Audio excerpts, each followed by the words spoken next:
So Yeah. now it's time for the program reveal. Where will you be taking your experiences to train as a future board certified orthodontist? Here it goes. Da, da, da, da, da. Da, da, da, da. Howard University, for those of you that are listening, she just put up a sign that said HU Howard University. You know, Washington, D.C. I haven't even been there, but I know you say that. Yes. I'm excited. Yep. Yeah, you should be excited. This is an exciting time, right?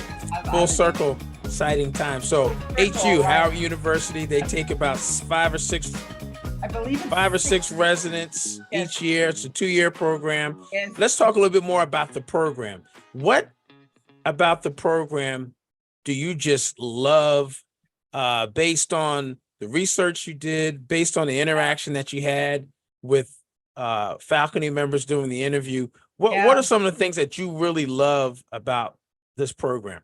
I mean, so like you said, right, it's a match. And I really like what you say about just be your authentic self in the personal statement, because if you lie, a program will think you're a lie that you've presented in the personal statement, and that's who they're going to expect you to be. I was so transparent and raw in my personal statement, maybe a little too transparent, but I've also reached that point in my life, I'm old, where I just like, this is me. If you don't want it, that's fine. But if you do take it, I've presented my authentic self. This is me. I come with 3 kids and a husband. I have a practice. I really want to learn about kids. And Howard was a match for all of that. So Howard goes back. I applied to Howard for undergrad, like dental school. Got accepted, but at the time I was broke.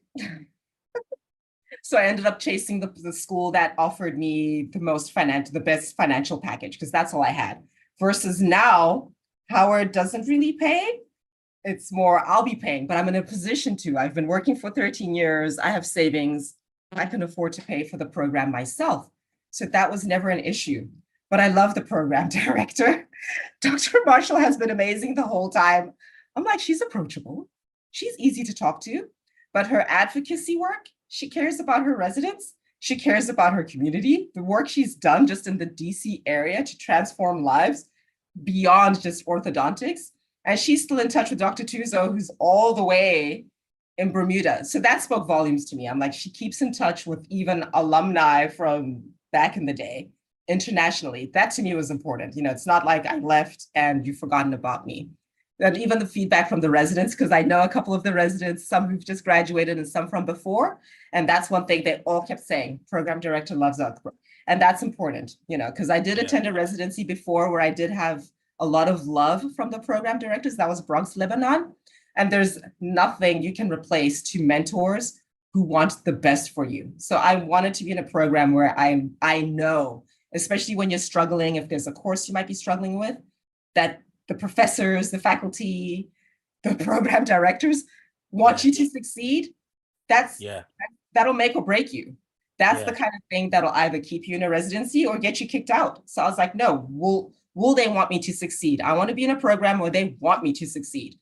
And that's all I've gotten from, Dr. Marshall's, that she wants each and every one of us to succeed. So I was like, yeah, that's my woman. It's not going to be, oh, you're struggling, let's get rid of you. No. and that speaks volumes to the program, but also to the individual that's in charge of and making sure that curriculum and that culture is continues to be cultivated such that people want to be there and they're able to succeed in individually, but also as a group. So shout out to Dr. Marshall at HU, and also shout out to all those other programs and individuals that have kind of helped you determine the things that you're looking for and the things that you're excited about.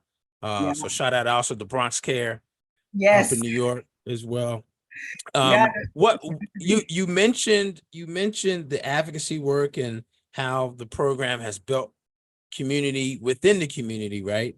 What are some of the other strengths of the program that you're excited about? So they have a pediatric residency program. So I will be sneaking into their classes. Yep, some pedo, ortho, and there's ortho. always, and they have oral surgery too. They have oral surgery. So you see, They I'm do. like, yes. Yeah. So as an Yeah. ortho resident, there are some coder standard curriculum requirements related to orthodontic surgery. Exactly. So you'll be I will working in with there. those. I'm going to volunteer myself if we ever have breaks, again, without understanding how it's going to work with classes. But if there's ever an opportunity to go and like work with the orthodontic surgeons, I will be there sucking in the OR. Because I want to understand that stuff, because I'm coming back to an island that doesn't have an orthodontic surgeon. So I want to get really tight with my surgeons and my pediatric dentists and have, like you said, a multidisciplinary core. That Like interdisciplinary. Yeah, that's key. What other things should people know about strengths of the program from your perspective, and why you're so excited about going and being trained by Howard? So it's in DC. I do a lot of nonprofit work.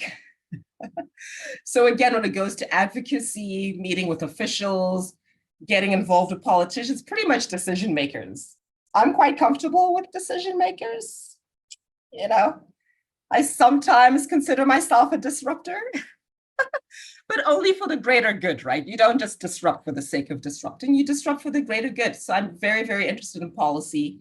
I want to learn how they do it in DC to have like long lasting changes and bring some of those ideas back, maybe bring back some of those strategies back. And not only like in Bermuda, but also Zimbabwe, you know, where I was born and raised. I want to be able to use some of those strategies for advocacy. How do you speak to people? How do you present to people? How to even build those relationships? How do you communicate efficiently? How do you use their language so that it can actually show up to the patients who are coming every day for care? You know, so I really do want to get into that a little bit as well. That's good. That's good. Now, again, also part of the overview for Howard, you mentioned tuition, and so how much is tuition for the 2 years or for each year? Tuition each year is 45. 45. Okay. That doesn't include housing. Yep. And program is how long? 2 or 3 years? Yeah. And that's what I was looking for as well. I was like, I could do a 3-year. I would prefer it 2 because I have a family. Yeah. And is there a master's that's associated with it? Yes, there is. Yes. And I love to teach. So there you go. Master's, 2 years, tuition 45. Yep. Strengths of the program are related to really are centered around one key figure, which is Dr. Marshall, the program director. Yes. But also for you, centers around being able to intersect with other disciplines. Yes, I have especially in the area of interest, which is airway, sleep management, malocclusion, class 3s, and then also how to, being in DC gives you the opportunity to learn and also interact and hopefully collaborate with decision makers around policy to move the needle forward, right? So all great reasons and highlights for Howard's program. And again, congratulations. We got another one coming to Howard. That's great. That's great. Next assignment is go to the next video. Go to the next video right now. Go, go, go. Love, peace, and smiles. Go to the next video. Go to the next video.